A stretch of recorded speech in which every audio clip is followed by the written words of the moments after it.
Pues la lucha sigue. El grupo de privilegiados del periodo neoliberal, ahora anunció el presidente, o le preguntó más bien un reportero, que hay dos jueces que ordenaron suspensión definitiva a la entrada en vigor de la ley de hidrocarburos. O sea, están muy enojados porque el gran negocio que tenían con los energéticos se está reformulando, se está reestructurando. Y el presidente dijo, pues esa no es la última palabra, la de los jueces. Todavía falta que la Suprema Corte de Justicia pueda definir al respecto. Y esta lucha sigue porque en el periodo neoliberal se creó, por ejemplo, la Comisión Nacional de Hidrocarburos, que era la que después supervisaba y finalmente daba el visto bueno para los permisos sobre la generación, sobre la utilización de los energéticos a empresas particulares, particularmente extranjeras también. Entonces generó una conexión, una simbiosis de corrupción con varias de estas empresas, particularmente, ya lo sabemos todos, con la empresa española que puso sus generadores eólicos y que además logró contratos muy jugosos con los gobiernos neoliberales, incluyendo que la generación de la energía eléctrica que ellos generaran tuviera prioridad para incorporarse a la Red Nacional de Distribución de la Comisión Federal de Electricidad y dejando en último lugar la energía eléctrica producida por la propia Comisión Federal de Electricidad. Esos contratos jugosos, el presidente los revisó, se llegó a acuerdos, están negociaciones para que esos contratos leoninos pues reduzcan el margen de ganancia de estas empresas que son muy voraces. Iberdrola evidentemente es la empresa española que está metiendo todo este ruido porque no quieren perder sus privilegios. Dentro de este marco también se conecta el hecho de que la representante comercial de Estados Unidos, ahora que se reunió con la secretaria de Economía de nuestro país, planteó que se respete la inversión norteamericana en el sector energético. Y lo que ha dicho el presidente de la República con mucha claridad es que no se está corriendo a la inversión extranjera, no se le está limitando a la inversión extranjera, no se están cancelando contratos de las empresas extranjeras que han invertido en México en el sector energético, no se ha estatizado esa parte tampoco. Es el pretexto que siempre toman algunos de estos grupos de inversionistas extranjeros, entre comillas. Entonces, el gobierno de México, el licenciado López Obrador lo ha dicho una y mil veces, no vamos a cancelar contratos. Lo único que queremos es hacer una renegociación para que esos contratos leoninos se adecúen más a las necesidades de nuestro pueblo y no como en el periodo neoliberal que estaban adecuados para generar máximas ganancias para las empresas inversoras. El presidente también ha dicho que las ganancias deben ser moderadas. Y evidentemente si nos apegamos a la Constitución también veremos que esta inversión pues debe ser orientada también para suplir parte en su momento, si es que lo hubiera, de lo que no pueden surtir las empresas estatales. Pero aquí pasó lo contrario. Nuestro país, por ejemplo, era autosuficiente en la generación de energía eléctrica. No solamente eso, en el año 2009 la capacidad instalada de la CFE y de Luz y Fuerza, la capacidad instalada podía generar el 150% de la energía eléctrica del país. Hoy CFE nada más genera el 54% porque de manera deliberada fueron chatarrizando hidroeléctricas, termoeléctricas, instalaciones de la CFE, reduciendo la capacidad de generación de las hidroeléctricas de manera artificial y dando paso pues a las empresas extranjeras, sobre todo españolas. Entonces, repito, algo que temen mucho en el extranjero, sobre todo, y que además la toman como bandera de lucha las empresas transnacionales, es que el Estado estatice o que el Estado cancele contratos. Ni una de las dos cosas está pasando. Simplemente que sean ganancias moderadas y que esos contratos leoninos se adecúen a la nueva realidad que vive el país. Por otro lado, en este tenor, pues ya sabemos que ligado a la Empresa Iberdrola está el periódico País de España, y que además la editorial del País pues es PISA, y PISA pues es una empresa que, y dijo el licenciado López Obrador, hasta le dieron a hacer o imprimir los libros de texto. Pero pues nosotros en México, desde finales del gobierno de Ruiz Cortines, pues tenemos nuestra editorial que empezó a editar precisamente los libros de texto gratuitos, que había presupuesto suficiente para eso, y que estos gobiernos neoliberales traidores a la patria pues fueron cancelando este potencial que tiene el Estado mexicano de imprimir los libros de texto gratuito, y de manera artificial se lo dieron a empresas privadas. Entonces todas estas se van asociando.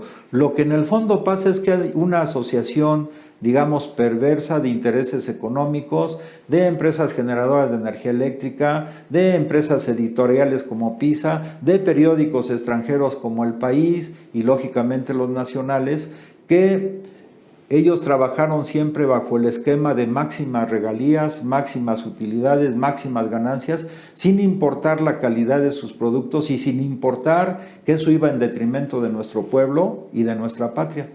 Y el otro ejemplo también es Pedro Ferriz de Con, que él ahora culpa al licenciado López Obrador de que su programa prácticamente va a salir del aire, Central FM, y pues López Obrador es el demonio para todos ellos, pero para el pueblo de México es una bendición.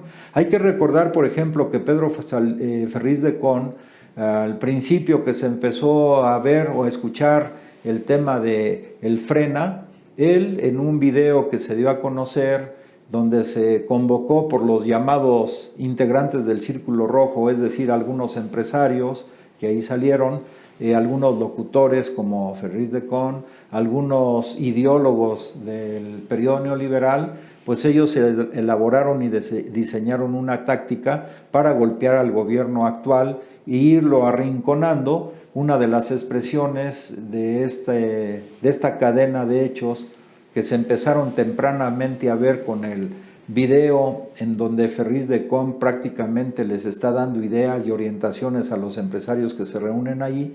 Una de las fases de esta lucha contra el gobierno actual pues fue, aparte, después de Frena, que además fracasó rotundamente, hasta se dividieron entre ellos, porque cuando se unen, no por ideales y por principios, sino por intereses económicos o intereses mezquinos, pues las cosas acaban mal.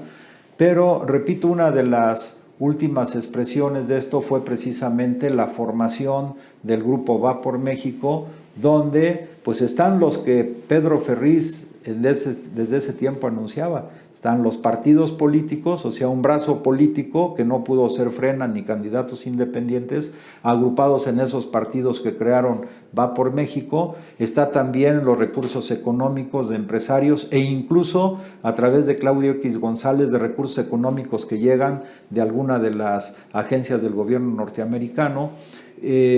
Todos ellos están en una lucha abierta contra el presidente desde el punto de vista económico, porque quieren recuperar sus fueros económicos; desde el punto de vista político, a través de Va por México, porque quieren recuperar su presencia política en la Cámara de Diputados; y desde el punto de vista ideológico, porque quieren seguir manteniendo la posición egoísta, individualista, que se gestó y se generó y se amplificó en el periodo neoliberal.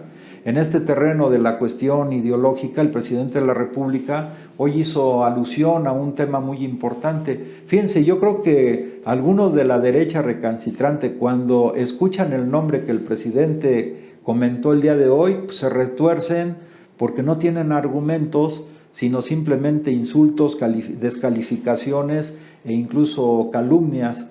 El presidente de la República hizo alusión, y él así lo dijo, a uno de los grandes pensadores, gran filósofo que ha existido en la humanidad, y que se llamó Carlos Marx. Y fíjense lo que dijo el presidente. Esto porque también está la lucha ideológica muy fuerte. Dijo el presidente: recuerdo alguna frase de Carlos Marx, cuando incluso todavía la ciencia no había avanzado tanto como para ir descubriendo en ese tiempo pues algunos elementos relativos a los sentimientos de los animales, Hoy también se sabe de los sentimientos de las plantas del reino vegetal. En ese tiempo no se había avanzado tanto en estos temas. Y esto yo creo lo recalcó el licenciado López Obrador para que los defensores de los animales, de los sentimientos animales, no lo vayan a tomar de manera negativa. Por eso explicó que en ese momento todavía no avanzaban las ciencias al nivel que hoy tenemos para, repito, analizar el tema de los sentimientos en los animales, que es uno de los temas también que el licenciado López Obrador ha planteado, la defensa de los sentimientos de los animales. Carlos Marx en ese momento dijo, acuérdense que esto pues es hace 160 años, 150 años, las ciencias avanzan. Carlos Marx dijo, según lo que citó el presidente, quien tenga como espíritu ser un animal, repito, sin que se ofendan los que defendemos los derechos de los animales, otra vez lo digo, quien tenga como aspiración ser un animal, puede naturalmente dar la espalda a los dolores de la humanidad y trabajar en su propio provecho. O sea, la raíz individualista de los que dan la espalda a la humanidad y solamente trabajan en su propio provecho. El licenciado López Obrador dijo, a ellos les debo decir, soy del partido del humanismo. Fíjense bien, no del partido humanista, que fue un partido que existió tiempo atrás aquí en el país, unos años atrás, sino dijo, soy del partido del humanismo.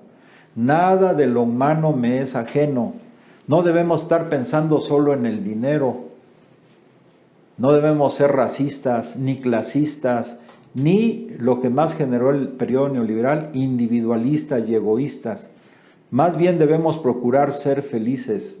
Y ser feliz es estar bien con los demás, con el prójimo y desde luego con uno mismo. Es otra visión distinta a la que se implementó en el periodo neoliberal y de la cual son corifeos pues Pedro Ferriz de Con, Loret de Mola, el que estaba antes en el Canal de las Estrellas y daba el noticiero estelar en Televisa, ahorita se me fue su nombre, pero ustedes ya lo conocen.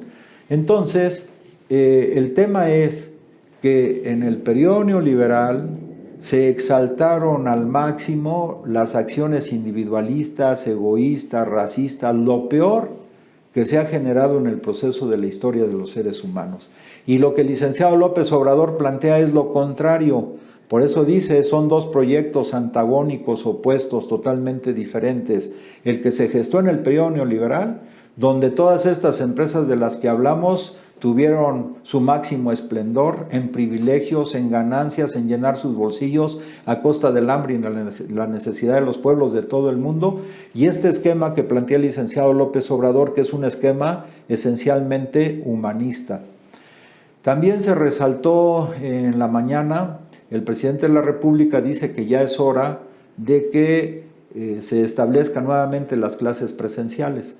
Eso lo ha explicado él en varias de sus intervenciones. Por un lado, por el tema de orden psicológico, el tema de los afectos, el tema de la compañía entre los seres humanos, porque antes que nada nosotros somos seres sociales y uno de los temas centrales como seres humanos es precisamente el obrar en sociedad, en colectividad, y dentro de ello pues está el afecto, la cercanía, incluso digamos las caricias, los buenos días, etcétera, etcétera. Entonces es tiempo ya de regresar a clases presenciales. En este aspecto el presidente también anunció, y hoy hubo entrevistas con los grupos que están llevando a cabo la tarea de la vacunación en varios estados de la República. Él anunció que para este verano él espera que ya se regrese a clases y en tal virtud los gobernadores, los presidentes municipales, las sociedades de padres de familia están pues preparando el regreso a clases con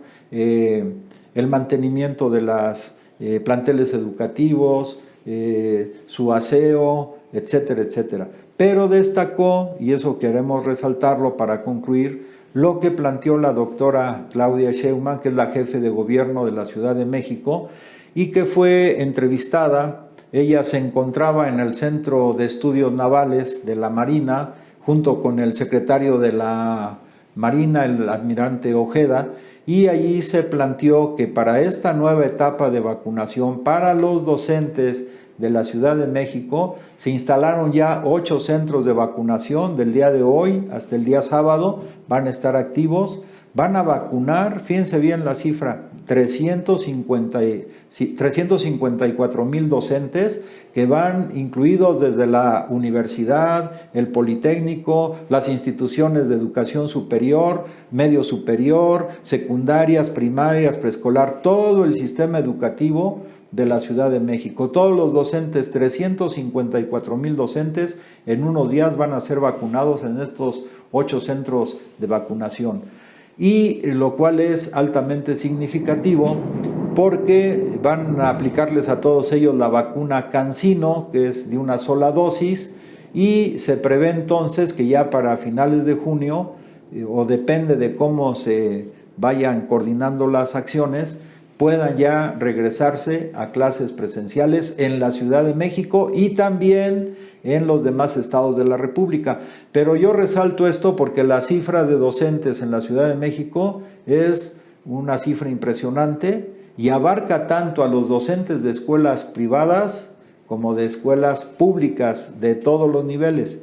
Es decir, aquí no hay distinción, porque ya sabemos que dentro de las fake news o de las noticias falsas que luego difunden estos voceros del periodo neoliberal, siempre quieren tratar de confundir a la gente o dividir, y dicen que los maestros que están en escuelas públicas sí, y los que están en escuelas privadas no. Es absolutamente falso. La vacunación, particularmente en la Ciudad de México, es para maestros o docentes de escuelas públicas y de escuelas privadas. Entonces yo creo que pronto ya pues los maestros tendrán nuevamente el contacto con sus alumnos, y también los niños, sobre todo los más pequeños, que extrañan a sus amiguitos, pues reencontrarán nuevamente esta situación. Finalizamos diciendo tal vez unas palabras que ahorita caben bien en todo nuestro país y en todo el mundo. Diríamos, la oscuridad no es eterna. La luz vuelve a brillar, el sol vuelve a brillar y a calentar los corazones y las mentes de buena parte de la humanidad para construir algo mejor, diferente al egoísmo y basado fundamentalmente en la fraternidad universal. Pues si te gustó lo que comentamos, esperamos tus comentarios en Facebook. Te agradecemos mucho a todos los colaboradores en Facebook, les agradecemos mucho su preferencia, y también los invitamos a que se suscriban a nuestro canal de YouTube. Muchas gracias, que tengan buen día todos ustedes.